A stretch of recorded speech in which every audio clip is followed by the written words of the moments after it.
கர்த்தருடைய நாமம் மகிமைப்படுவதாக. விண்துளிகள் நிகழ்ச்சியின் மூலமாக உங்களை சந்திப்பதில் மிகுந்த மகிழ்ச்சி அடைகிறேன்.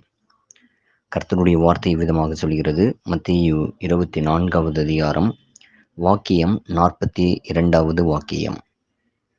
உங்கள் ஆண்டவர் இன்ன நாழிகையிலே வருவார் என்று நீங்கள் அறியாதிருக்கிறபடியினால் விழித்திருங்கள்.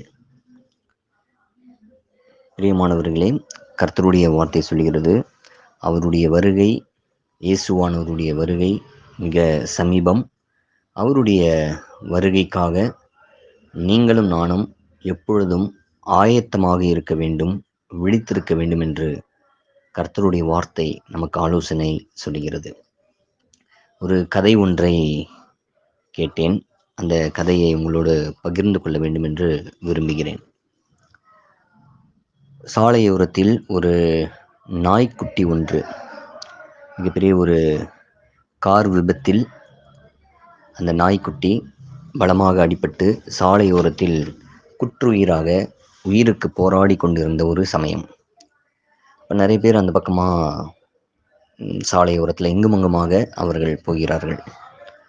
போய்கொண்டிருக்கக்கூடிய நேரத்தில் அந்த நாய்க்குட்டியை பார்ப்பதற்கோ பராமரிப்பதற்கோ யாருமே இல்லாத ஒரு சூழ்நிலை.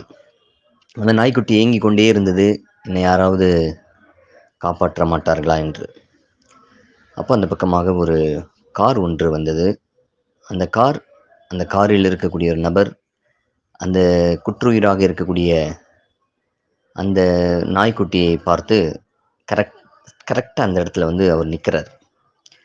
வண்டியை அவர் நிறுத்தி அந்த நாய்க்குட்டியை அவர் அப்படியே தன்னுடைய கரத்தினால் அப்படியே ஏந்தி தன்னுடைய காரில் இருக்கையில் அந்த நாய்க்குட்டியை படுக்க வைக்கிறார். அந்த நாய்க்குட்டி பலமாக அடிபட்டதுனால அதால் கத்தக்கூட முடியல. ரத்தம் ஒரு பக்கம் போய்கொண்டே இருக்கிறது. இதில் என்ன ஒரு ஆச்சரியம் அப்படின்னா, இந்த காப்பாற்றிய நபர் ஒரு கால்நடை மருத்துவர். அவர் என்ன பண்ணுறாருன்னா, அந்த நாய்க்குட்டியை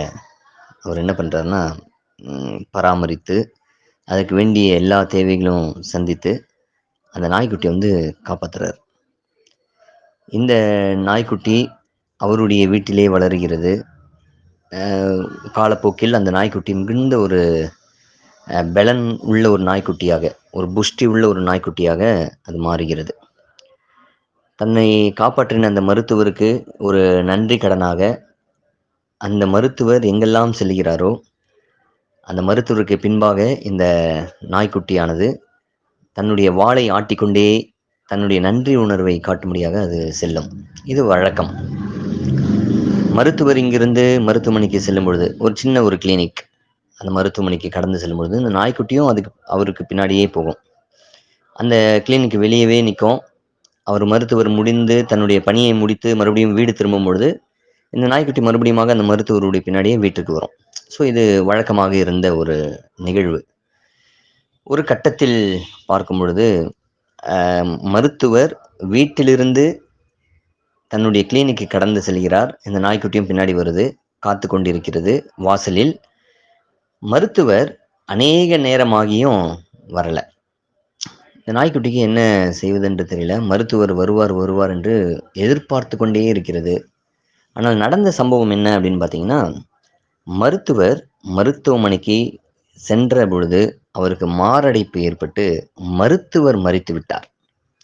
ஆனால் இது நாய்க்குட்டிக்கு தெரியல. மருத்துவர் வருவார், என்னை காப்பாற்றினவர் வருவார், எனக்கு உயிர் கொடுத்தவர் வருவார் அப்படின்னு சொல்லி அந்த நாய்க்குட்டி ஏங்கி கொண்டே இருந்துதான். ஏங்கி கொண்டு மருத்துவர் வரவில்லை என்ற மாத்திரத்தில் தன்னுடைய உயிரையும் அந்த ஏக்கத்தினால் அது மரித்து போனதாக ஒரு கதையை கேள்விப்பட்டேன். பிரியமானவர்களே, இந்த நாய்க்குட்டியை போலதான் நம்மளுடைய வாழ்க்கையும். நீங்களும் நானும் குற்றுயிராக பாவத்தில் இருந்த பொழுது ஆண்டவராகிய இயேசுவானவர் உங்களையும் என்னையும் மீட்பதற்காக தன்னுடைய வெளியேற பெற்ற இரத்தத்தை கொடுத்து உங்களையும் என்னையும் மீட்டிருக்கிறார். அவர் இப்பொழுது பரலோக ராஜ்யத்தில் தன்னுடைய பணியை செய்யவும், உங்களுக்காக எனக்காக ஸ்தலங்களை ஆயத்தம் செய்யவும் நுட்ப நியாய விசாரணையை செய்யவும் இப்பொழுது அவர் இருக்கிறார். அவர் சொல்லுகிறார், இதோ நான் சீக்கிரமாய் வருகிறேன் அப்படின்னு ஆண்டவர் சொல்றார். அவருடைய வருகை, அவருடைய நாழிகை நாம் அறியாதிருக்கிறபடினால் நீங்களும் நானும் எப்பொழுதும் விழித்திருக்க வேண்டும் என்று ஆண்டவர் விரும்புகிறார். அவருடைய வருகையை எதிர்நோக்குவோம். அந்த நாய்க்குட்டி தன்னுடைய நன்றி உணர்வை காண்பித்தது போல நீங்களும் நானும் ஆண்டவருடைய வருகையை எதிர்பார்த்து ஒரு ஏக்கமுள்ள ஒரு பிள்ளைகளாக அவருடைய வருகைக்காக காத்திருக்க கர்த்தர் நமக்கு கிருபை செய்வாராக. ஆமென்.